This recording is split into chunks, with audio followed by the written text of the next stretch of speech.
Eto naman, nagliwanag na ang buong John Hay Hotels sa Baguio City para sa Pasko. May hatid din silang iba't ibang pakulo para sa mga kapatid nating bibisita roon ngayong Christmas season. Live mula sa Baguio City, nasa frontline ng balitang yan, si Mobile Journal Arles de los Santos. Arles, anong aabangan dyan sa John Hay Hotel sa Baguio City?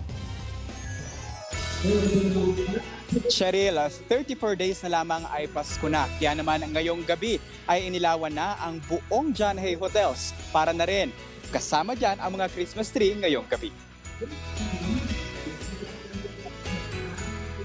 Mula sa mga Christmas tree hanggang sa iba't ibang makukulay at kumukuti-kutitap na palamuti, ramdam na talaga ang Christmas feels dito sa The John Hay Hotels. May temang A Magical Sir Christmas ang dekorasyon dito. Pero bukod sa makukulay na dekorasyon, mai-enjoy rin ng mga turista ang napakalamig na hangin dito.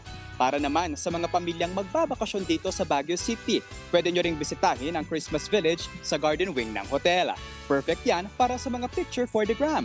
May nakakabighaning light shows din at circus show na pwedeng abangan. Kung chill na hangout naman ang hanap mo, swak na swak dyan ang outdoor movie night at bonfire dito sa hotel. Sa Forest Wing naman, matutunghayan ang holiday harmonies at acoustic nights. Pwede ring makipag-interact sa Elves de Santa at syempre, hindi mawawala ang tradisyon ng Misa de Gallo at Misa de Año Nuevo. Ayon kay Lanco Lifestyle Venture President and CEO Erickson Manzano, simular na rin ito ng pagkinang Baguio City hindi lamang bilang summer capital of the Philippines, kundi bilang Christmas capital ng bansa. Cheryl, alam mo, it's beginning to look a lot like Christmas. At ngayon, kung makikita nyo nga dito, punong-puno na ng atraksyon para sa paghahanda sa paparating na Pasko. Para sa mga kapatid natin na magbabakasyon dito sa Baguio City this Christmas season, talagang itong Christmas team na John Hay Hotels ay maaari ninyong puntahan hanggang January 15, 2026. Cheryl. Maraming salamat, Mobile Journal Arles de los Santos. Mga kapatid, Cheryl Hosing po.